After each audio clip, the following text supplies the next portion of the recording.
대한민국의 조용기 목사님을 소개합니다.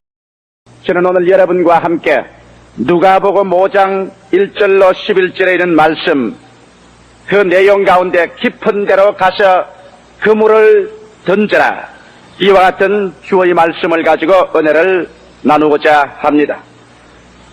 저는 베드로의 일생 중에서 가장 획기적인 변화가 일어났던 누가복음 5장 1절로 10절의 사건을 언제나 마음속에 깊이 감격을 가지고 되새겨보고 느껴보고 하는 것입니다. 베드로는 괴로운 나날을 지나는 평범한 한 사람의 어부였습니다. 그는 가난한 가정의 아들로 태어났음에 틀림이 없습니다. 높은 교육을 받지 못하고 비천한 사람들 중에 한 사람이었습니다. 아마 어부의 아들로 태어나서 어부로서 그대로 두었으면 일생을 보낼 사람이었습니다. 성경에 보니 베드로가 자녀가 있었다는 말이 없는 것을 보니까 결혼을 해서도 그는 아마 무자하였던 것 같습니다. 성경 그대로 그는 자기 집에 장모를 모시고 있었는데 장모는 항상 몸이 연약하고 병상에 늘 들어눕기를 잘하는 장모였는가 합니다. 그런데 베드로는 자기가 손수 그물을 던지고 고기를 잡아 이를 팔아서 그 가족 생계를 이어나가고 있는 것입니다. 자기 아내뿐 아니라 장모와 처갓집 식구들을 데리고 있은 것 같습니다. 그런데 그날따라 베드로는 바다에 나가서 그런 있는 힘을 다하여 그물을 던졌습니다. 초저녁에 그가 그물을 던지러 나갈 때는 마음속에 부푼 꿈을 안고 나가셨습니다. 틀림없이 오늘 저녁에 내가 나가서 열심히 부지런히 일만 하면은 많은 고기를 애워서 오늘 승리로 돌아올게 될 것이다. 이 고기를 팔아서 오랫동안 내가 해주지 못한 우리 아내의 옷도 해드려야 되겠고 또 어머니에게 좀 더 보약도 사서 드려야 되겠다. 그리고 생계 문제도 해결될 것이다. 꿈을 안고 나가서 그는 밤새도록 노를 저 얕은 바닷가에서 그물을 던졌습니다. 그는 깊은 곳에 들어갈 용기는 없었습니다. 왜냐하면 갈릴리의 바다라는 것이 대단히 믿을 수 없는 바다인 것입니다. 일단 헤르몬 산 위에서 바람이 불어오기 시작하면은 육지보다 600척이나 낮은 이 갈릴리 바다는 일시에 하늘로 진공의 물이 끌려 올라가듯이 뛰기 때문에 조금 잘못하면 배가 파손됩니다. 이러므로 얕은 물가에서 그는 그물을 던졌습니다. 자정이 되도록 그는 그물을 던지면서 애를 써보았지만 아무것도 잡힌 것이 없습니다. 그는 생각했습니다. 아마 새벽녘에는 좀 잡힐 것이다. 그래서 춥고 몸이 한기가 나고 힘이 빠지는데도 불구하고 새벽까지 그는 계속 노를 젓고 계속 그물을 던졌습니다. 새벽녘이 가까워올 때 그는 이미 지쳐버리고 흙에 꽉 들어찼습니다. 마음의 불안과 공포가 꽉 들어찼습니다. 한 마리도 잡지 못하고 빈손으로 가면 어떻게 할 것이냐. 이미 손은 그물로 말미암아 찢어져 피가 나기 시작합니다. 그물도 여러 곳에 걸려서 찢어졌습니다. 그물을 던지고 또 힘껏 땡겨보고 던지고 땡기는데 새벽이 가까워 올수록 그 마음의 초조함은 더 견줄 데가 없었습니다. 이었고 동력에 환히 밝아지고 태양이 떠오를 때 그의 마음속에 희망의 태양은 가라앉아버리고 말한 것입니다. 안개를 겹치고 그가 배를 지어서 해변가로 나올 때 그런 어깨가 천근만근 무거웠었습니다. 그는 그 마음속에 여러 가지 상념이 안개처럼 떠올랐다가 사라지곤 했었습니다. 사는 것이 귀찮고 허무했었습니다. 그는 배도 허기증이 났을 뿐 아니라 인생의 허기증이 났었습니다. 밤새도록 자기를 위해서 염려하고 아침에 눈이 퀭하게 기다리는 자기의 가족들의 생각이 그 이미지가 마음에 떠올랐었습니다. 무슨 면목으로 빈손 들고 들어갈 것이냐, 오늘 아침 끼니는 무엇으로 끓일 것이냐, 약값은 무엇으로 만들 것이냐, 헐벗은 하늘을 어떻게 할 것인가, 여러 가지 그 마음속에 패배감과 좌절의식이 꽉 들어찼습니다. 그는 해변가에 배를 대었습니다. 집에 돌아갈 수가 없습니다. 왜? 찢어진 그물을 기워놓아야 되는 것입니다. 그것이 베드로가 가진 이 세상 전체의 재산이었습니다. 이래서 베드로는 해변가에 앉아서 비춰오는 태양볕 밑에 찢어진 그물을 깃고 있는 것입니다. 저는 이 상황을 생각할 때 마치 너무나 많은 사람들이 1973년도 1년을 베드로와 같이 이처럼 지나지 않았나 싶은 생각이 나는 것입니다. 1973년도라는 주어진 인생의 바다 위에서 우리는 있는 힘을 다하여 그물을 던지고 또 잡아당기고 그물을 던지고 또 잡아당기는데 많은 사람들이 아무것도 잡은 것이 없이 빈손 들고 허탈한 마음으로 이제 연말의 마지막 해변가에 배를 대놓고 찢어진 나의 인생의 그물을 살펴보고 계산해보고 난 다음 이 발걸음대로 이대로 살아야 될 것인가? 자고 깨고 먹고 자고 깨고 먹는 반복 속에서 아무런 가치와 삶의 목표를 얻지 못하고 이 발걸음대로 살다가 이 발걸음대로 북망상천으로 가야만 되겠는가? 이와 같은 여러 가지 상념이 12월 31일이 되면 우리의 마음속을 걷잡을 수 없이 지나가곤 하는 것이니 오늘 이 시간에 베드로가 해변가에 앉아서 허기찬 인생을 부둥켜 안고 그런 여러 가지 고민과 상념 속에 어덕일 때 그의 생애 속에 일대 혁명적인 사건이 일어났던 것이니 베드로의 전 생애를 변화시키고 그 변화된 베드로로 말미암아 전 사회와 세계가 변화받는 위대한 기적의 순간이 베드로에게 다가오게 된 것이니 저는 바로 이와 같은 기적의 순간이 오늘 여러분의 생애 속에 다가옴으로 말미암아 74년 전은 여러분 자신이 변화받을 뿐 아니라 여러분의 이웃과 우리 한국 사회와 조국과 세계를 변화시키는 위대한 기적적인 역사가 여러분의 생애 속에서 나타나기를 바라마지하는 것입니다. 베드로가 체험한 것은 무엇이었습니까? 그는 자기의 스스로의 운명의 슬픔 속에 취하여 주위 환경에 일어나는 사항을 관찰하지 못하고 있었는데 갑자기 수없이 많은 무리들이 예수 그리스도를 옹이하고 밀고 오는데 예수님은 많은 무리들이 서로 붙잡으려고 하며 그게 잡히지 않으려고 앞서서 총총걸음으로 오시더니 그대로 베드로의 배 위에 뛰어들어 올라앉으십니다. 그러고 난 다음 베드로 보고 주님께서 명령하셨습니다. 이 배를 조금 바다 속으로 밀어 넣어라. 베드로는 엄격결에 주님의 그 권위에 찬 말씀에 질려서 그런 배를 조금 저 바다 안으로 넣었습니다. 예수는 배에 앉으셨습니다. 그러고 난 다음 예수께서 무리들에게 하나님 말씀을 강의하십니다. 베드로는 조금 앉아서 예수 그리스도의 그 말씀에 귀를 기울여 보았습니다. 예수 그리스도의 말씀에 귀를 기울이자 말자 그는 마치 어떤 깊은 곳으로 끌려 들어가는 사람처럼 마치 엘리베이터를 타고 깊이 내려가는 것처럼 그 마음 전체가 그리스도의 말씀에 사로잡혀 끌려 들어가는 것을 느끼셨습니다. 그리고 난 다음 예수 그리스도의 말씀이 그 마음속에 들어오자마자 이상한 변화가 일어나기 시작한 것입니다. 그 마음속에 구름과 안개가 점점 사라지고 절망이 점점 사라지고 무언지 모르게 새로운 창조와 생명이 있는 역사가 그의 마음을 배 밑바닥 속에서 점점 채워 올라오는 그 희한한 체험이 베드로의 생애 속에 나타난 것을 보았었습니다. 그는 그물을 깁는 것을 잊어버렸었습니다. 배고픈 것을 잊어버렸었습니다. 가족이 기다리고 있는 것조차 잊어버렸었습니다. 그는 그 마음속에 예수가 점점 가득 채워지자 예수 그리스도가 그 마음을 점령하자 그만 그리스도의 임재하심이 그에게 허기증과 절망과 슬픔과 좌절감과 괴로움이 다 없어져 버리고 그의 마음 가운데 예수 그리스도로 말미암아 넘쳐나오는 치료와 영광과 생명과 위대한 창조적인 신념이 그의 배 밑을 부여잡고 그의 가슴을 뿌듯하게 만들어 놓고 말한 것입니다. 그러자 예수께서 온갖 말씀을 다 마치시고 난 다음에 얼굴에 상기된 베드로를 바라보시고 난 다음 말하셨습니다. 밤새도록 그물을 던져도 찢어진 그물만 갖고 아무것도 잡지 못한 당신 내 말을 들으시오. 이제 깊은 데로 배를 저어 가십시다. 베드로는 그 말을 듣고 난 다음 꿈에서 깬 것만 같았습니다. 그리고 예수 그리스도의 얼굴을 다시 쳐다보았습니다. 이분이 누구신가? 깊은 곳으로 배를 저어 가자는 사람이 갈릴리 바다의 풍랑이 얼마나 믿을 수 없다는 것을 모르는 사람 아닌가? 이분은 학자요 종교가지 어부는 아니지 않은가? 이분이 어째 어업에 대해서 그물 던지는 데서 간섭을 할 수 있는가? 이 사람이 어떻게 그런 말을 할 수 있는가? 베드로는 응격결에 말하셨습니다. 아니올시다. 깊은데요? 나는 어째 밤새도록 이곳에 그물을 던졌으나 잡은 것이 하나도 없는데요? 그러나 예수 그리스도는 조금 더 굽히지 않습니다. 주님은 베드로에게 말씀한 그대로 그 말씀 뒤에 서서 깊은 곳으로 가자는 지시를 그대로 했었습니다. 베드로는 예수 그리스도의 그 위험에 의미에 눌려서 그런 배를 지었었습니다. 그 뒤에는 예수님이 서 있었습니다. 그 배 안에는 예수님이 함께 타셨습니다. 얕은 곳을 지나 중간층을 지나 깊은 곳으로까지 배를 지어 들어가셨습니다. 그러자 예수께서 이 자리라고 고개를 끄덕끄덕 하셨습니다. 베드로는 생각했습니다. 이상한 분이다. 이분은 종교가요, 학자요, 이와는 기적을 행하는 분이겠지만은 어부는 아니지 않느냐? 해양학을 아는가? 조류학을 아는가? 그렇지 않으면 이 고기 잡는 법을 아는가? 나는 뱃사람으로서 어부로서 평생을 받아야 지내는데 알아도 내가 많이 알지 이 사람이 이런 것을 알 택이 무엇인가? 마치 오늘날 수없이 많은 사람이 질문하는 것처럼 예수 믿는다고 사업이 잘 될 리가 있느냐? 예수 믿는다고 건강이 회복될 리가 있느냐? 예수 믿는다고 안 될 일이 될 일인가? 예수는 하나의 종교지, 하나의 신학이지, 하나의 철학이지, 어디 예수 믿는 것이 우리 생활과 관계가 있겠는가? 그런 질문하는 사람과 같았습니다.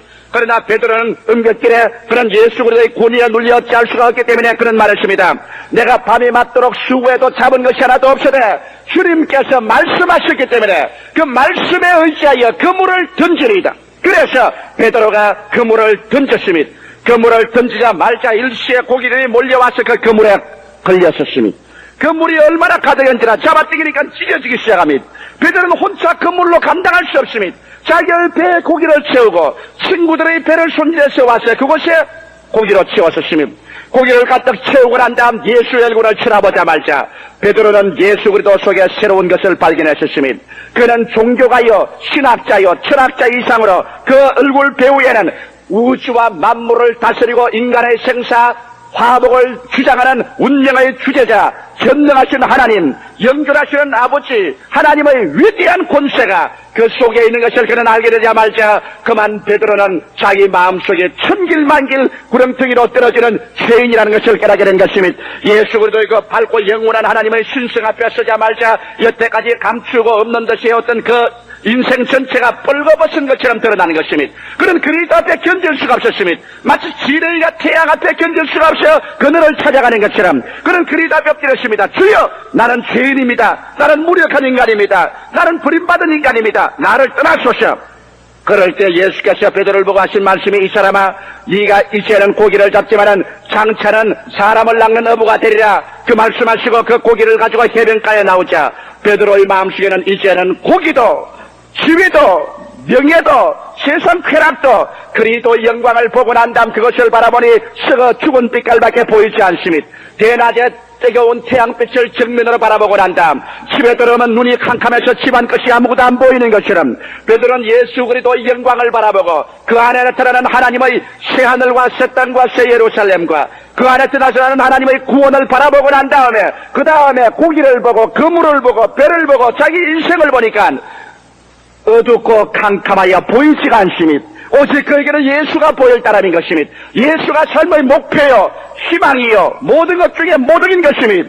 이때까지 살은 모든 것은 예수 그리스도를 보는 것에 비교하면 쓰레기 더미 것보다도 못하고 진토보다 못했었습니다. 이분이다. 이분이 나의 모든 것을 다 채워주시는 분이다. 예수를 알고 난 다음 그는 모든 것을 뒤에 두고 그리스도를 따르기 시작했다는 말씀이 있는 것입니다. 저는 이 말 가운데 여러분에게 오늘 두 가지 중대한 사항에 관해서 알아보고자 하는 것입니다. 왜냐하면 우리도 이 베드로와 같이 1973년 마지막 지나가는 해변가에 앉아서 이제는 세월은 다 흘러갔습니다. 이제는 다시 그물 던질 기회는 없습니다. 73년도는 지나갑니다. 이 해변가에서 우리는 앉아서 빈 배를 바라보고 찌어진 그물을 헤아려 가면서 지금 앉아 인생의 회오에 꽉 들어차 있는 여러분이 많을 줄 아는 것입니다. 이 자리에서 우리는 어떻게 인생을 살 것이냐? 그런데 오늘 여러분은 교회에 와서 앉아 계십니다. 갑자기 예수 그리스도의 복음을 듣게 된 것입니다. 조용기란 사람의 입을 통해서 오늘 이 시간에 갑자기 인생의 마지막 해변가에서 예수 그리스도의 초청과 예수 그리스도의 복음을 듣게 되는 것입니다. 이 도대체 무슨 일인가? 내가 왜 오늘 순복음 중앙교회에 와서 앉아 있는가? 지금 아직도 가입해야 될 빚이 있는데, 사업이 있는데, 밥 달라고 하는 자녀들이 있는데, 병든 자가 있는데, 내 마음에 불안이 꽉 들어찬데, 내가 이곳에 와서 조 목사의 설교를 듣고 앉아있다니 이 웬 말인가? 이 시간에 하나님께서는 여러분의 운명을 변화시키기 위해서 거룩하신 성령으로 여러분을 이 자리에 불러주신 것입니다. 성경은 말씀하기를 아버지께서 내게 오게 하지 아니하시면 내게 올 자가 없나니라고 말씀한 것입니다. 아버지께서 여러분을 이곳에 오게 하시자 오늘 이 시간에 73년도 인생의 배 속에 왜 여러분이 공허하게 그물을 던졌다 땡겼다 하면서 아무것도 갖지 못했는가 그 이유를 보여주는 것입니다. 갑자기 베드로의 뱃속에 예수 그리스도께서 뛰어 올라타신 것처럼 오늘 이 시간에 갑자기 주의 성령께서 여러분의 마음을 감동하사 여러분의 가슴 속에 예수께서 나타나기를 원하시는 것입니다. 예수님은 여러분 오늘날 우리의 빈 뱃속에 나타나기를 원하는 것입니다. 인생에 자기 자만의 모든 승리가 꽉 들어찬 뱃속에는 주님이 뛰어들어갈 자리가 없습니다. 만일 베드로가 자기의 인간의 수단과 방법으로 그 뱃속에 고기를 가득히 채웠더라면 그런 예수께서 그 배 위에 올라탈 만한 그러한 자리를 주지도 아니했고 예수님이 배를 좀 빌려달라 해도 빌려주지도 아니할 것이요 배를 좀 비키라 해도 비키지도 아니할 것이니 수없이 많은 사람들이 스스로 교만하고 스스로 자만하고 스스로 충만하고 스스로 만족함으로 말미암아 오늘날 예수 그리스도께서 와서 배를 빌리라고 해도 예수에게 배를 빌릴 시간도 없고 장소도 없고 공간도 없는 사람이 수없이 많은 것이니 그러나 성경은 뭐라고 말하는지 압니까? 가난한 자는 복이 나니 천국이 저희 것임이라 애통하는 자는 복이 나니 저희가 위로함을 받을 것임이라 지금 굶주린 자는 복이 나니 저희가 나좀 베풀을 것임이라 여러분과 나의 인생 속에 허탈증이 깎들어 차고 텅 빈 가슴을 안고서 인생을 살아온 것이 무엇이냐 회의에 취하여 빈 배, 빈 시간과 빈 공허한 심정을 가지고서 여러분이 앉아있다면 오늘 이 시간에 예수는 여러분과 말합니다. 너 배를 좀 빌리자고 말하는 것입니다. 수없이 많은 사람에게 주님 말합니다. 볼지어다 내가 문 밖에 서서 두드리니 누구든지 내 음성을 듣고 문을 열면 내가 그에게로 들어가 그와 더불어 먹고 그는 나와 더불어 먹으라. 너희 배를 좀 빌리자. 너희 빈 집의 문을 좀 열어다오. 내가 좀 들어가자. 사람들은 말합니다.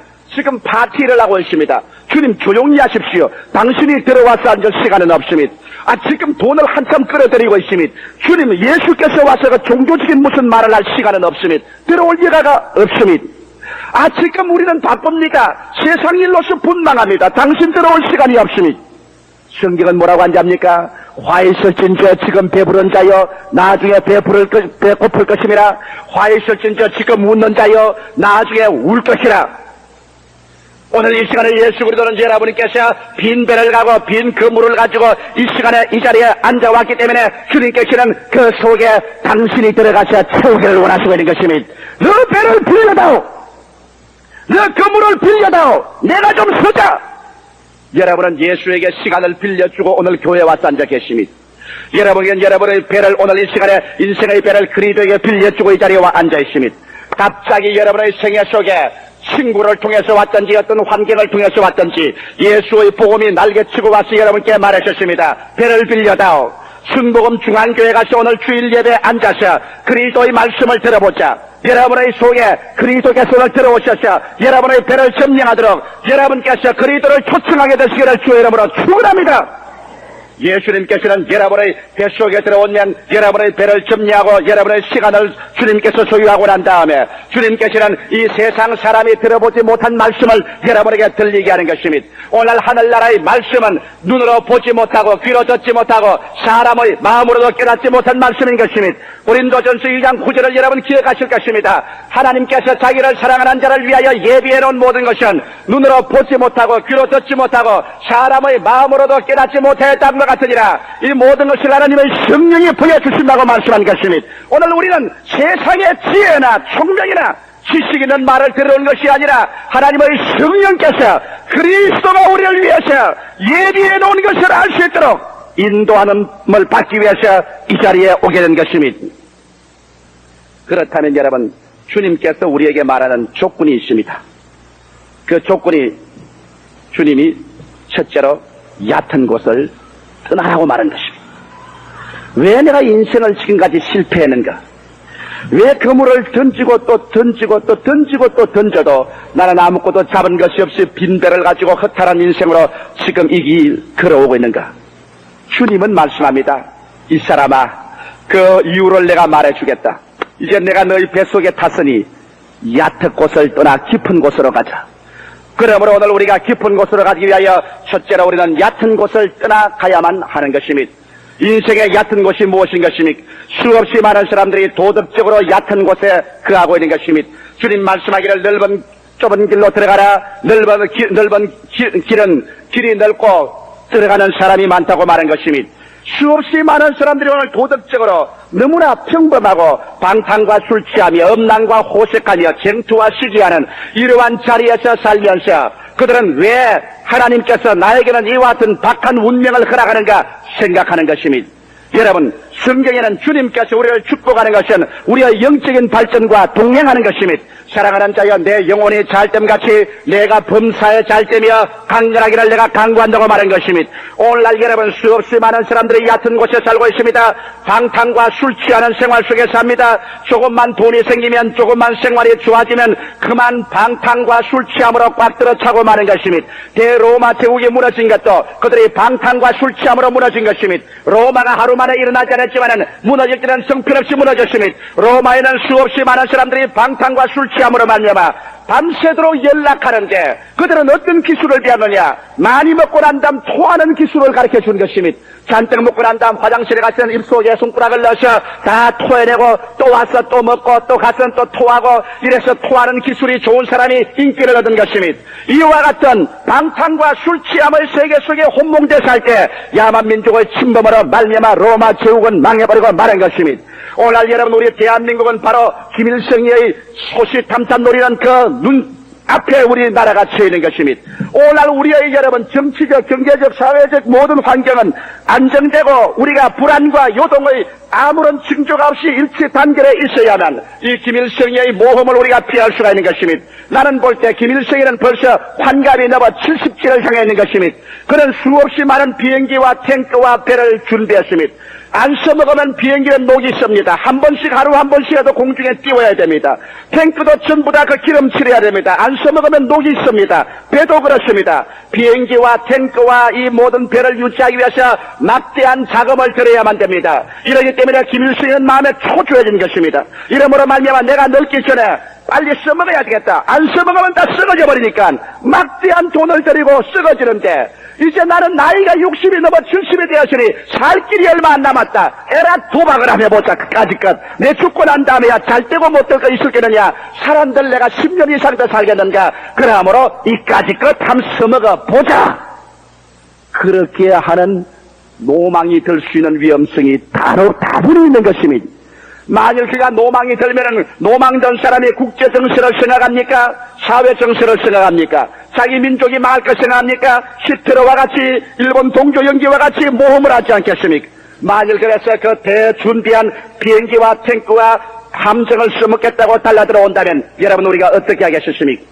오늘날 시대처럼 우리 한국 사람들은 방탕과 술 취하지 말려 정신을 차리고 우리의 허리춤을 묶어서 마음과 정신을 가득 세워서 우리의 이 세대를 무사히 넘길 수 있도록 마음의 다짐을 가져야 될 필요가 있는 것입니다.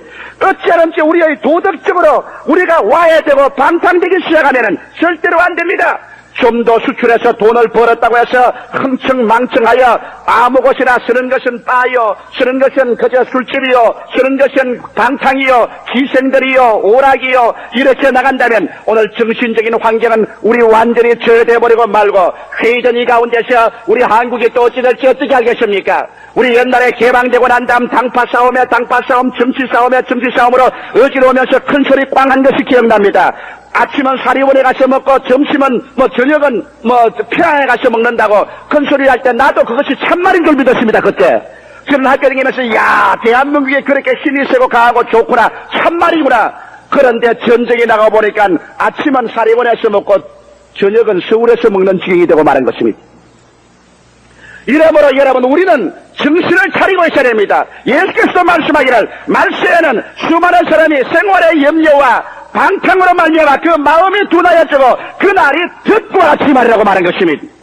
오늘날 마귀는 자기의 때가 얼마 남지 않은 것을 알고서 온 세계에 임하여서 세계 모든 사람의 정신을 혼미케 하기 위하여 방탕과 술 취함으로 세계를 안개와 구름같이 덮고 있는 것입니다. 이러므로 택한 사람까지라도 음란과 방탕으로 말미암아 이 세계의 정신을 차리지 못하게 하는 것입니다. 여러분 이스라엘 백성이 하나님의 택함을 받고 광야에 나왔다가 음란하고 방탕하다가 하루에 34,000명이 죽음을 받은 것입니다. 오늘 우리 예수 믿는 사람들이 가장 조심해야 할 것은 이제 마지막 때입니다. 우리의 도덕적인 수준을 저하시키시는 안 됩니다. 우리는 세상에서 소금이요 세상의 빛입니다. 교회가 일어나서 도덕적 정신적으로 오늘 우리 한국 사회에 빛이 되고 소금이 되어야 될 것인 것입니다. 이러므로 우리는 오늘 도덕적인 얕은 세변가를 떠나서 방탕과 술 취하고 세계적인 정황이 음란과 호색으로 가득 차 있는 것입니다. 방탕과 술 취하면 정상적인 판단력과 정신자세를 그르치고 음란과 호색은 인간으로 하여금 가장 비참한 하나님의 저주를 받게 하는 것입니다. 성경에 하나님께서 말씀하기를 모든 죄는 다 몸밖에 있으되 음란과 호색은 자기 몸에게 죄를 짓는 것이라고 말하셨습니다. 너희 몸은 하나님의 성전이라. 하나님의 성령이 너희 몸 가운데 거하는 것을 알지 못하느냐. 하나님의 성전을 더럽힌 자는 하나님이 멸하시라고 말한 것입니다. 성경에 하나님께서 주님이 친히 택한 백성이라도 언제 멸하느냐 하면 음란과 호색할 때 주님은 택한 백성도 멸망시켜버리고 말한 것입니다. 이러기 때문에 오늘날 음란과 호색의 얕은 해변가를 떠나야만 되는 것입니다. 그 다음 쟁투와 시기하지 말라고 로마서 13장 12절로 13절에 말한 것입니다. 오늘날 여러분 쟁투와 시기 이것이 우리의 가슴 속에 우리의 가정과 사회에 꽉 들어차서 서로 물고 찢고 서로 홀벗고 헐뜯고 쟁투와 시기 속에 정신을 차리지 못할 동안에 우리는 다 배후에 신앙을 도적맞고 안녕을 도적맞고 평화를 도적맞고 말 것인 것입니다. 이러므로 성경 말씀대로 쟁투와 시기지 하지 말고 이럴 때 서로 깨어서 기도하며 주님을 바라보고 하나님 중심으로 서서 나가라고 했던 것입니다. 이러기 때문에 오늘 이 시간 1973년도를 보내면서 우리는 이 얕은 도덕적인 해변을 떠나야만 됩니다. 우리는 결심하여 술 취하는 사람은 술 취하지 말며 방탕하는 사람은 방탕을 버리고 음란과 호세하는 사람은 그 길을 끊으며 쟁투와 시기 속에 여념이 없는 사람은 이를 버리고 단정한 신앙으로 주님 중심으로서는 생활로 돌아와야 될 것인 것입니다. 우리는 도덕적으로 얕은 해변을 떠날 뿐 아니라 정신적으로도 얕은 해변을 떠나야만 되는 것입니다. 정신적으로 얕은 해변을 떠나다니요. 이 무슨 말입니까? 여러분, 새해라는 것은 하나님이 주신 하나의 시간과 공간입니다. 이것은 아무 것 없이 우리가 다가왔지만은 새해는 요리해야 됩니다. 새해를 요리하는 솜씨는 어디에 있는 것입니까? 사주팔자입니까? 손금이 여러분의 새해를 요리합니까? 골상학이 여러분의 새해를 요리합니까? 여러분 사주가 여러분을 요리합니까? 아니요. 여러분의 정신적인 자세와 바탕이 새해를 요리하는 것입니다. 우리는 새해를 받아들였습니다. 그러나 이 새해가 우리의 마음의 해변가에 부딪힐 때 이 새해를 어떻게 요리할까 한 것은 여러분의 마음의 자세에 놓여 있는 것입니다. 이러기 때문에 잠언서 3장에 지킬 만한 것보다 내 마음을 지켜라. 생명의 근원이 거기에서 나온다고 말하셨습니다. 여러분의 74년도의 새해는 여러분의 가슴 속에는 마음의 자세가 요리하여 여러분의 새해를 만들어내게 되는 것입니다. 그러면 어떠한 얕은 정신적인 상황에서 우리는 벗어나야 되는 것입니까? 좌절감과 실패와 절망감에서 벗어나야만 되는 것입니다. 나는 어제 그저께 신문을 보니까 재수생한 사람이 대학교 예비고사에 떨어지자 외아들인데 그 어머니에게 미안하다고 편지 한 통을 써놓고 난 다음 자살했다는 말을 읽어보았습니다. 여러분 젊으나 청춘에 10번 넘어지면 11번 일어날 수 있는 그 나이에 대학교 입시에 떨어졌다고 해서 그런 낙심하고 절망하고 좌절감과 실패와 절망감에 사무쳐 자기의 생명을 버렸다는 것을 생각할 때 내 마음속에 그 사람을 생각하고 비참한 생각이 나지 아니할 수가 없었습니다. 여러분 우리 한국 민족이 다 좋은데 우리 민족성이 하나 나쁜 것이 있습니다. 우리 민족은 너무나 쉽게 좌절감과 실패와 절망감에 사무치는 것입니다. 우리 민족적인 정신적인 구조가 긍정적인 것보다도 부정적인 것입니다. 5천년 역사 가운데서 우리 한국 민족은 언제나 남은 민족의 수하에 짓밟히고 살았습니다. 그래서 우리는 늘 노예 제도 밑에서 짓밟히고 정치 제도 밑에서 또한 가난해서 우리는 늘 부정적인 생활만 살아왔기 때문에 우리의 마음속 근본적인 자세가 부정적으로 움직이고 있는 것입니다. 우리 민족이 잘 살기 위해서는 우리 마음의 자세를 부정적인 것에서 긍정적인 것으로 수술해서 돌이키지 아니하고는 이 민족에 아무리 협조를 해줘도 여러분 살 길이 없습니다. 이러므로 우리 민족의 성격은 남이 조금만 앞서가면 위에 올라가서 바지 끄집어 내리는 것이 제일 잘하는 우리의 특기인 것입니다. 이와 같이 부정적인 사고방식, 나는 못 산다, 안 된다, 망한다, 이런 모든 뒤로 물러가는 것. 성경은 말씀하기를 뒤로 물러가면 내 마음이 저를 기뻐하지 아니하리라. 나 여인은 믿음으로 말미암아 살리라. 사람이 생기를 들고 뒤를 돌아보는 자는 하늘나라에 합당치 아니하다고 말한 것입니다.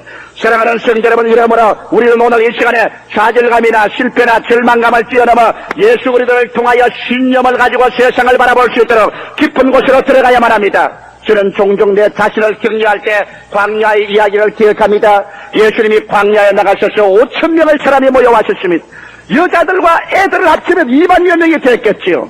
그곳에서 예수님께서 말씀을 전개하고 병을 고치시고 난 다음에 빌립에게 말했습니다. 빌립아, 이 사람들에게 먹을 것을 주라. 불가능에 대한 도전입니다. 불가능에 대한 도전. 이 백사지 땅에서 아무것도 없는 곳에서 이 사람들에게 먹을 것을 주라. 빌립은 당장 그 자리에 앉아서 수판으로 계산했습니다. 수학적 인생관입니다. 타가닥 참 이론에 맞고 합리주의적이죠. 수학적인 인생관을 딱 세워서 계산해고 보니 아무래도 못 먹이겠거든. 왜?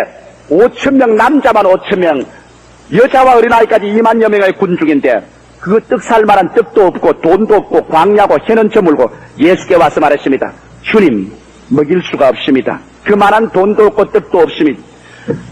빌립의 이성적인 합리주의적인 수학적인 인생과는 예수의 명령을 정면으로 도전했습니다. 예수님은 이 사람들에게 먹을 것을 주라고 했는데 빌립은 못 준다 그러니까 예수님의 권위에 대한 도전인 것입니다. 그럴 때 여러분 여기 안드레가 왔습니다. 안드레는 여기 와서 떡 5덩어리와 물고기 2마리를 들고 왔습니다. 입에 한 입에 넣으면 다 들어갈 만한 것을 들고 와서 그는 인간 수학적인 인생관을 보지 아니하고 예수의 눈을 통해서 보게 되면 예수의 위치에서 보게 되면 나는 스스로 먹일 수는 없지만 예수를 통하기만 하면 그리스도의 축복을 통하기만 하면 먹일 수 있다는 신념을 가지고 주님께 나왔습니다. 예수님은 할 수 없다는 좌절감, 실패, 절망감에서 나오는 빌립은 제껴놓고 떡 5덩어리와 물고기 2마리에서 먹일 수 있다. 주님이 축복을 해주면 주님을 이 떡 5덩어리와 물고기 2마리 플러스 예수 그리스도만 하면은 절대로 먹일 수 있다는 신념을 가지고 나온 안드레와 같이 있어서 안드레를 축복하고 그 손에 통해서 이 사람들을 다 먹이고 12바구니를 남게 했습니다. 우리는 망년 부흥사 협의회 회원들이 망년회로서 모여서 식사를 같이 하고 여러 가지 이야기를 하는 가운데 대개 우리 친구들이 다 부정적인 말을 해요. 야, 큰일 났다. 석유는 안 나온다. 그 다음에 석유값은 올라간다. 그러면 물가가 다 올라간다. 2074년대는 어떻게 살 것이냐. 정말 황량하다. 절망이다. 여러 가지 말을 했습니다. 그럴 때 제가 우리 형제들과 있으면서 내가 한 말이 있습니다. 여보시오. 인간의 실망은 하나님의 기회요. 하나님이 영일만 해서 석유가 갑자기 풍풍 솟아나게 할지 누가 알겠소? 그런 기적도 없다고는 우리가 볼 수 없지만은 그러나 어려우면 어려울수록 그때 바로 하나님께서 나타나셔서 이 어려움을 극복하고 정말 영혼이 잘됨같이 범사의 잘됨에 강건하고 생명을 얻게 넘치게 할 수 있는 기회가 온 것이요. 우리 한국 민족은 하나님의 택한 민족인 것입니다. 이 마지막 때 하나님께서 우리 한국 민족을 부흥케 하셔서 우리 민족을 통하여 온 복음이 아시아 태평양 지대와 전 구라파를 휩싸게끔 주님께서 섭리하는 과정에 있는 것입니다. 이러기 때문에 우리는 어려우면 어려울수록 하나님의 능력이 나타날 수 있는 좋은 기회가 되는 것입니다. 할렐루야. 밤이 어두울 때 별빛이 더 빛나는 것입니다, 여러분. 이러기 때문에 오늘날 우리 하나님께서는 땅이 공허하고 혼돈하며 흑암이 깊음에 있을 때 하나님의 신이 수면에 운행하시더라고 했는데 하나님의 신이 운행하기만 하면 공허는 변하여 생명으로, 무질서는 변하여 질서로, 죽음은 변하여 승리로 꽉 들어찬 것입니다. 오늘 우리 한국 민족 가운데서 성실의 역사가 일어나고 있고 교회가 성령을 받고 있는 이상 두려워할 필요가 없는 것입니다. 오늘 나는 여러분께 말합니다. 여러분의 좌절감이나 실패나 절망감의 얕은 해변을 떠나게 되시기를 주의 이름으로 축원합니다. 나는 우리 형제 한 분의 간증이 내 마음속에 크게 격려를 주었습니다. 이분은 군대에 있을 때 제 설교집을 읽고 신앙을 좀 얻었답니다. 그러나 우연히 사업을 하다가 사업에 완전히 실패를 하고 난 다음 그 다음 자동차 사고로 허리가 부러졌습니다. 돈은 없고 빚은 지고 자동차 사고로 허리는 부러지고 이제는 올 때 갈 데가 없습니다. 즉십자병원에 입원해 있다가 부러진 허리를 부둥켜 안고 교회를 찾아왔었습니다. 교회를 찾는데 그날따라 제가 수요일날 저녁인데 설교하는데 무슨 제목으로 설교하냐면 풍파를 타고 오시는 예수 그리스도라는 제목으로 설교를 하더랍니다. 우리에게 다가오는 모든 풍랑은 예수가 타고 오는 수레니까 풍랑이 오면 예수도 타고 온다는 말을 듣고 그렇다. 내 사업이 다 망하고 비투성이가 되고 허리가 부러진 이것은 예수가 타고 오는 수레다. 그렇다면 예수를 모셔야 될 것이 아니냐. 그날 그 자리에서 예수를 모시고 그 자리에 앉아서 철야 기도를 해주십니다. 그러고 난 다음 일어나서 그 마음속에 수없는 좌절감, 실패, 절망감에 짓눌린 그 인생을 다 청산해버리고 나도 예수 그리스도로 말미암아 살 수 있다, 할 수 있거든이 무슨 말이냐. 믿는 자에게는 능치 못할 수 없다는 신념을 가지고서 상계동으로 나가셨습니다. 그곳에서 조그마한 가게를 열어가지고서 인형을 만들기 시작했습니다. 손으로 부부간에 인형을 직공되어서 만들었습니다. 그래서 인형을 팔러다니니 누가 인형을 잘 삽니까? 추운 겨울에 장갑도 끼지 아니하고 기업차비도 없고 하니까 그냥 맨발로 그 인형을 가지고 뜁니다. 그냥 그러면 영양실조된 아내와 자식의 모습이 생각나서 눈물이 앞을 가려서 그냥 그럴 수 없어 일가 뛰었었습니다. 왜? 뛰면 슬픔이 잊어지니까. 그러고 난 다음 그런 뛰면서 늘 저희 설교로 생각하고 성경을 생각했다는 것입니다. 할 수 있거든이 무슨 말이냐. 믿는 자에게는 능치 못하심이 없나니라. 그런 눈물을 흘리면서 뛰어가면서 말을 해주십니다. 인간으로는 나는 절망이지만 주님 속에서 나는 희망이다. 1년을 뛰어서 수고를 해서 보니까 안 먹고 헐벗고 굶주리고 영양실조가 되면서 겨우고 사업자금으로 모아놓은 자금이 얼마가 되었냐. 5만 원이 세금 통장에 들어왔다는 것입니다. 그리고 5만 원 세금 통장을 가지고 큰 희망입니다. 온 가정 식구의 희망이 그 5만 원에 있습니다. 이것이 우리의 이제 살 희망이다. 이게 사업 자금이 되고 이것이 그 다음 월급도 줘야 되고 생활자금 되니까. 그런데 하루는 주님께 기도하니까 하나님 말씀하기를 이 사람아 그 돈 5만 원을 하나님께 건축금으로 내라 그러더랍니다. 하늘이 무너지고 땅이 무너지는 겁니다. 이제는 절단났다. 아무리 기도해도 주님이 내라. 건축금으로 내라. 그래서 5만 원 세금 통장을 들고서 그는 자기 아내에게 말했습니다. 여보, 이것 하나님께서 건축금으로 내라 그럽니다. 부인이 얼굴이 백지장같이 되지만 눈알이 붕해지더랍니다. 그럼 처음하면서 아니 당신 실승을 해서 올바른 말로 말을 하오. 그래서 여보 나는 예수 믿고 하나님 섬기는 것이 내 전체 생애의 희망이 아니요. 하나님께서 내 마음속에 이것을 주께 드리라고 하니 내가 안 드릴 수가 있겠소. 그러니 내어놓겠습니다. 부인이 좋소. 오늘부터 당신하고 나하고는 갈라쓰는 거요. 이제 내가 무슨 희망으로 살란 말이요. 1년 내내 굶주리고 애를 쓰고 힘써서 모아놓은 재물 5만 원을 하나님께 바치면 이제 나는 무슨 희망으로 사오. 그런 당신하고 내가 무슨 희망으로 살겠소. 이제 당신 혼자 잘 사시오. 나는 갑니다. 그러지만 뭐 부인이 일어나지만 농장을 열고서 옷가지를 사서 안녕히 계십시오. 그러면 떠납니다. 자, 절망에 다가왔습니다. 이제는 한 사람 가정에 동료인 부인조차 떠나고 말았습니다. 하나님의 말씀을 순종할 것이냐 절망에 가라앉을 것이냐. 그러나 그런 그 돈 5만 원을 가지고 하나님께 부르짖어 기도를 했습니다. 하나님 나는 이것 마지막 내가 가진 것을 주님이 명령하기 때문에 주 앞에 내놓습니다. 내가 하나 하는 것은 없는 것에서 있게 하시고 죽은 자를 살리시고 하나님이 할 수 있거든이 무슨 말이냐. 믿는 자에게는 능치 못하시기 없다 하시니 5만 원을 드리고 빈손 들고 뛰더라도 주님께서 내 사업체를 운영해 주시고 사업체를 축복해 주셔서 머리가 되고 꼬리가 되지 않을 줄 믿습니다. 그는 좌절과 실패와 절망하기를 거부했습니다. 그래서 그 5만 원을 2만 5천 원 떼서 교회에 내버렸습니다. 한 열흘 지나고 난 다음 그 부인께서 친정에 가 있다가 도로 돌아오셨더랍니다. 그래서 그는 이제 자금이 없습니다. 하나님 이제는 나는 아무것도 할 수가 없습니다. 이제는 정말 빈손 들었습니다. 이제는 어찌할 수가 없습니다. 그런데 그날 시내에 나왔다가 택시 합성을 타고서 들어왔는데 다른 사람이 다 내리는데 운전수가 아저씨 여기 좀 앉아 계십시오. 담배 한 대 피고요. 그래서 나는 예수 믿기 때문에 담배 안 피는 게 그럼 좀 앉아 계세요. 왜? 나가자면 합성을 또 해나가야 되는데 아무도 안 타고 있으면 사람들이 안 탈 테니까 잠시 좀 빌립시다. 그래서 좀 앉아 주십시오. 그래 그럼 빌리면 내가 앉아 주지. 앉아서 운전수하고 이야기가 시작되는데 고향을 물으니까 동향이라. 그 다음에는 학교를 물으니까 선후배 관계라. 운전수가 아이고 형님이군요. 아이고 여기서 어떻게 삽니까? 그래서 생활 상태를 말하니까 운전수가 뭐라 하냐면 형님 내게 돈 120만 원 있는데 갖다 쓰십시오. 뭐 이자도 생각할 거 없고 걱정하지 말고 돈 120만 원 있으니 갖다 쓰십시오. 그 이튿날 그 운전수가 돈 120만 원을 가지고 왔었습니다. 하나님이 자기를 사랑하는 자를 위해서 예비해 놓은 모든 것을 눈으로 보지 못하고 귀로 듣지 못하고 마음으로 깨닫지 못합니다. 여러분 우리가 주님께 순종하고 낙심하기를 거부하고 좌절하기를 거부하면 하나님이 찾아오시는 것입니다. 그것이 연관이 되어가지고서 오늘날 그가 하는 사업체는 크게 번창하여 이제는 60여 평의 공장을 가지고 50-60명의 직공들을 고용하고 500-600만 원의 수출 청원을 받으며 이제는 탄탄대로에 서서 주님의 이름을 찬미하고 구가며 나가고 있는 것입니다. 나는 여러분 여기에서 크게 내가 감격하고 느낀 것입니다. 그분이 능히 좌절하고 실패하고 절망에 주저앉을 수 있는 분입니다. 왜 군대에서도 좋은 자리에 있고 사회에서 높은 지위에 있다가 낮아서 길거리에서 맨발 벗고 인형을 보따리에 싸고 이 집 저 집 돌아다닌다는 것이 쉬운 것이 아닙니다. 그러나 그에게 다가온 세월 단지 2년 만에 그런 10년 이상씩 이 업을 하는 사람을 앞질러서 머리가 되고 꼬리가 될 수밖에 머리가 되고 꼬리가 되지 않은 것은 그는 예수 그리스도를 의지하고 그에게 다가오는 세월을 창조와 믿음으로 변화시켰기 때문인 것입니다. 할렐루야. 이러므로 사랑하는 성도 여러분, 낙심하기를 거부하십시오. 절망과 좌절감에 짓눌리기를 거부하십시오.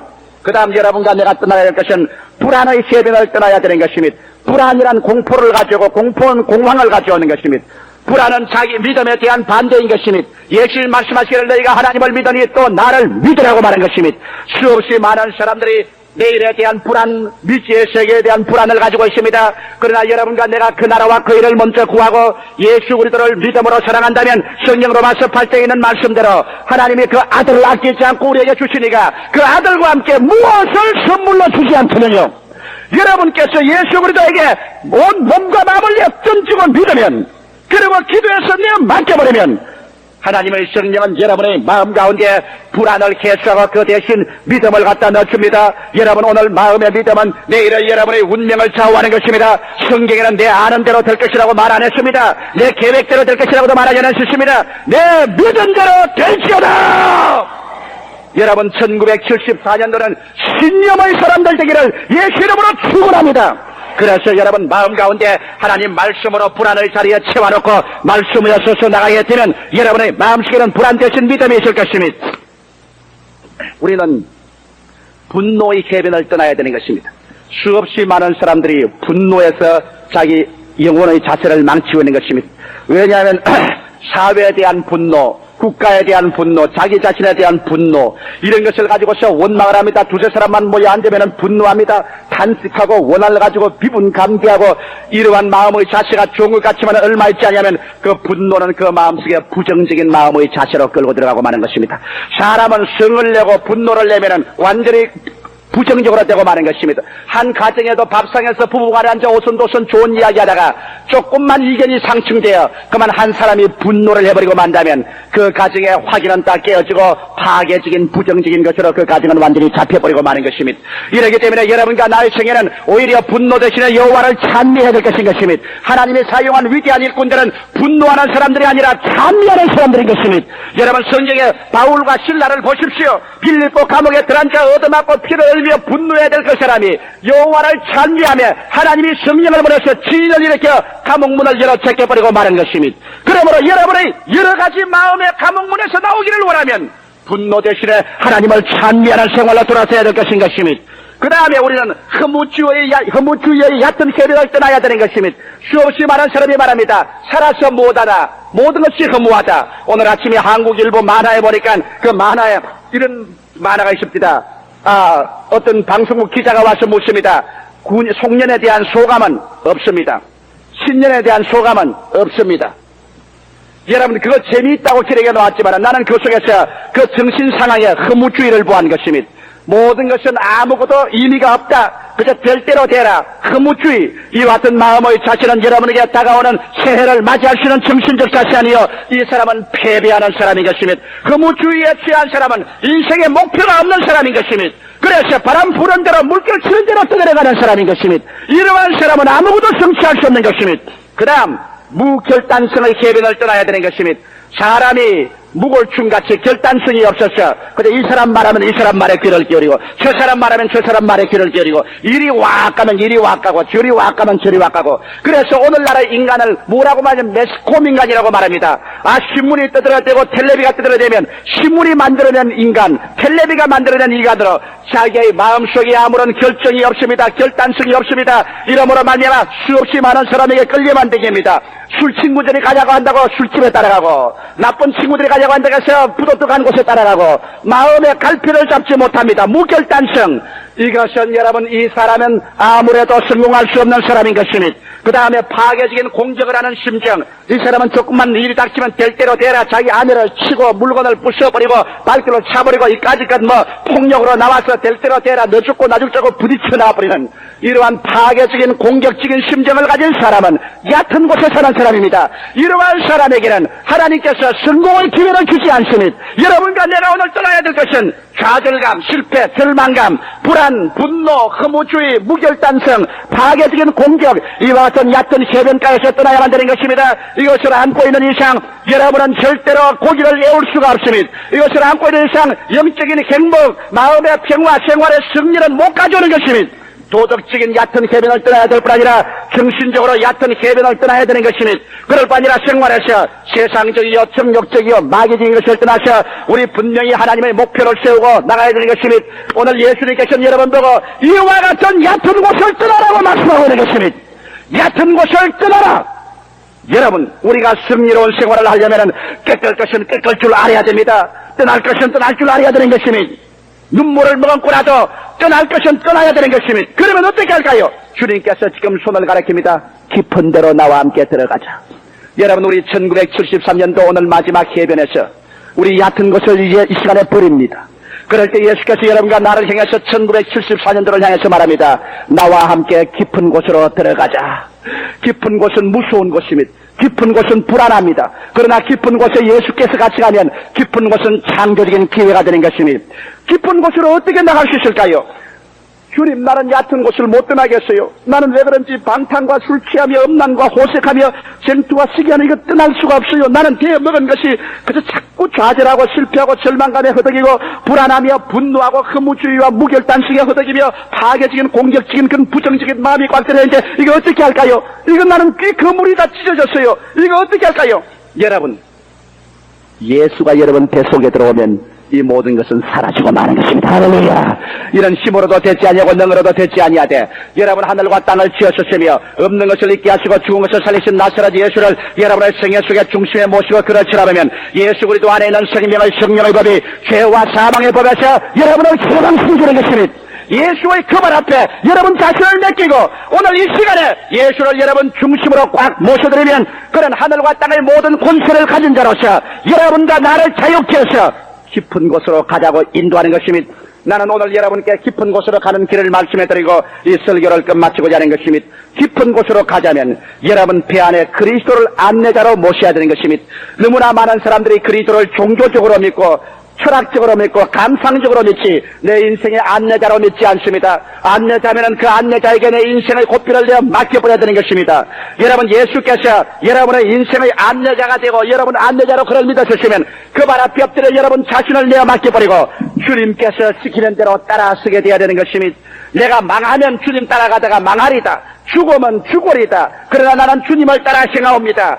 이와 같이 여러분께서 여러분의 인생을 배 안에 예수 그리스도를 안내자로 모실 때 예수님은 여러분의 인생길을 잘못 인도하지 않습니다. 그러므로 그리스도를 안내자로 모시면 예수님을 어느 길로 인도합니까? 내가 예수님을 인도하는 몇 가지 단계를 말하고 이 말씀을 끝마치겠습니다. 첫째로 주님은 중생의 체험으로 여러분을 이끌어 주시는 것입니다. 며칠 전에 어떤 청년 한 사람이 와서 말했었습니다. 그는 교회에 잘 나오고 예수를 사랑하는 사람인데 어떤 집회에 가니까 너 거듭났느냐? 너 거듭났느냐? 거듭났으면 너 거듭나는 날짜와 시간을 알아야 된다. 그래서 그 청년이 중대하게 혼돈을 입었었습니다. 나는 그러므로 예수를 사랑하고 교회는 나가지만은 거듭나는 날짜와 시간을 모르니 나는 버림받은가 보다. 그래서 내 그 청년에게 말했습니다. 거듭나는 날짜와 시간을 말할 필요가 없다. 왜냐하면 날짜와 시간을 말해도 그 이후에 죽어버릴 수 있으니까 현재의 문제다. 그리스도와 나의 관계는 현재의 문제다. 현재 예수를 사랑하는가? 현재 예수님을 내 구주로 모셔서 내 마음속에 있는가? 그렇다고 그랬으면 그러면 너는 거듭난 사람이다. 여러분 현재 예수께서 여러분 속에 있으면 아멘 하십시다. 그렇다면 여러분 옛날에 거듭난 그 날짜와 시간을 몰라도 좋습니다. 지금 예수가 여러분 속에 있고 지금 성령으로 그리스도를 주라고 시인하면 여러분은 거듭난 사람인 것입니다. 중생의 체험은 깊은 곳으로 들어가는 처음 단계인 것입니다. 깊은 세계가 비로소 열리게 되는 것입니다. 그 다음에 한 단계 더 깊은 곳으로 들어가는 것은 성령의 세례의 체험을 해야 되는 것입니다. 우리가 중생한 사람이 나가서 믿음으로 할래도 믿음의 힘이 없습니다. 기도할 힘이 없고 말씀을 전할 힘이 없고 말씀을 믿을 힘이 없습니다. 이럴 때 주님께서 말씀하기를 너희가 성령을 받으면 권능을 얻고 예루살렘과 온 유대와 사마리아와 땅까지는 내 증인이 되는 것입니다. 여러분 중생하셨으면 주님은 이 말세에 성신 주기를 원하시는 것입니다. 성령을 받아야 되는 것입니다. 그래서 폭탄 같은 힘을 얻어야 되는 것입니다. 여러분께서 주님께 엎드려서 기도하면 성령을 달라고 부르짖어 기도하면 주께서 성령을 선물로 주십니다. 120문도가 바른 그대로 불의 혀같이 갈라지는 것이 각 사람 머리 위에 임하였더니 모든 사람이 성령의 충만함을 받고 성령이 말하게 하심을 따라 다른 방언으로 말하기 시작하는 것입니다. 사랑하는 성도 여러분, 지금은 말세입니다. 예수님 강림하실 날이 눈앞에 다가왔습니다. 죄악이 관영하고 마귀가 자기의 때가 얼마 남지 않은 것을 알고 죄악의 유혹을 하고 있는 것입니다. 이때 이것을 이겨나가기 위해서는 여러분은 어떠한 처지든지 승신받아야만 되는 것입니다. 이것을 안이하게 듣지 마십시오. 종교적으로 듣지 마십시오. 성령의 불이 여러분 마음을 휘어잡아서 여러분을 내리 붙잡고 이끌어주지 아니하면 여러분께서 말세 예수께서 하신 말씀대로 내가 올 때 믿는 자를 부리느냐고 말했는데 여러분 성령 없이 어떻게 믿음을 계속하겠습니까? 이러므로 믿을 때 성령을 받게 되시기를 주의 이름으로 축원합니다. 우리 12월 31일 날 철야 기도회를 합니다. 성신 못 받은 사람은 그날 스님에게 와서 다 성신 받아야 될 것입니다. 우리 성령 세례를 받아 믿음의 능력을 얻으면 또 좀 깊은 곳으로 들어가야 됩니다. 그 다음 깊은 곳은 바로 성결입니다. 하나님과 동행입니다. 나는 많은 사람이 내게 이런 질문을 합니다. 목사님, 왜 예수 믿는데 담배 피지 마라, 술 먹지 마라 합니까? 그래서 나는 늘 말합니다. 내가 언제 담배 피지 말라고 하더니, 언제 내가 술 먹지 말라고 하더니, 내 조용기 목사 설교에 언제 담배 피지 마라, 술 먹지 마라 내가 말하더냐? 나 안 한다. 그런데 왜 사람들이 자꾸 그렇게 합니까? 사람들이 그렇게 하는 것이 아니라 당신 마음의 양심이 끓이끼니 그렇지. 사람들이 무슨 말을 합니까? 문제는 예수를 중심에 모시고 성령 충만한 것 됩니다. 그러면 어떻게 되냐? 예수 믿고 성령 충만하면 성결은 성신이 말을 하기 시작하는 겁니다. 야, 그건 냄새 나는데 나도 괴롭다. 나도 너 속에서 같이 사니까 우리 민주주의식으로 하자. 우리 너만 하고 나는 안 좋으니까 그만 피자. 그 다음 술 취하는 거. 야, 그 집에 가니 내 안 좋더라. 그 집에 가 있으니까 내가 하나님 성령이 아주 기분이 좋지 않다. 그러니 그런 데 가지 말자. 하나님의 성령이 들어오시면 여러분들 성결한 과정으로 이끌어들기 시작하는 것입니다. 여러분 마음이 편하지 않고 기쁘지 않으니 떼버릴 수밖에 없는 것입니다. 이래서 성결한 생활로 한계란 더 들어갑니다. 그러고 난 다음 더 깊은 곳으로 들어가면 이제는 헌신의 자리에 들어가게 되는 것입니다. 헌신의 자리는 뭐냐? 따라 말씀하시죠. 순종과 믿음. 하나님에 대한 전적 순종과 믿음의 헌신의 자리에 들어가면 이제 주님께서 여러분에게 배 가득하고 그물이 찢어지도록 예비한 것을 열어놓기 시작하는 것입니다. 이것이 저희 여러분 마지막 결론입니다. 성경 말씀 가운데 보면은 아브라함이 100세가 넘어 얻은 아들을 갖고 그가 나이 한 120세쯤 돼서 아들이 한 20세 됐을 때 하나님께서 말하십니다. 아브라함아, 내 아들 내 사랑하는 독자를 모리아산에 제물로 드려. 각을 떠서 장작에 앉아서 불을 떼서 태워버려요. 여러분, 아브라함에게는 청천벽력입니다. 그러나 아브라함은 중생의 체험과 성령의 충만한 체험과 성결의 체험을 깊은 곳에 들어온 사람이라 마지막 그런 여호와의 산으로 갔었습니다. 여호와의 산으로 가는 3일길은 그런 순종의 길이었습니다. 그 아들이 옆에서 잠자는 것을 보게 될 때 너를 내가 잡아 죽여야 되겠구나. 그 순종의 3일길, 그 부모의 정을 다 끊고 순종하는 3일길. 그 다음 산 밑에 가서 그런 믿음의 선언을 했었습니다. 자기 종들을 보고 하는 말이 너희는 여기 있어라. 나와 내 아들이 한 산 위에 올라가서 함께 하나님께 제물을 드리고 다시 내려오리라. 그는 자기의 아들을 죽여놓아도 하나님이 살릴 것을 믿은 것입니다.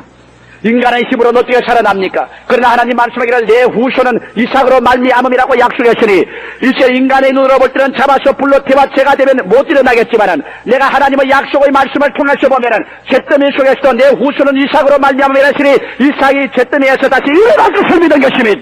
환경을 믿지 않고 감정을 믿지 않고 눈에는 아무 증거 안 보이고 귀에는 아무 소리 안 들리고 손에는 잡히는 걸 없고 내 앞길 칠흑같이 도울 때도 말씀을 믿습니다.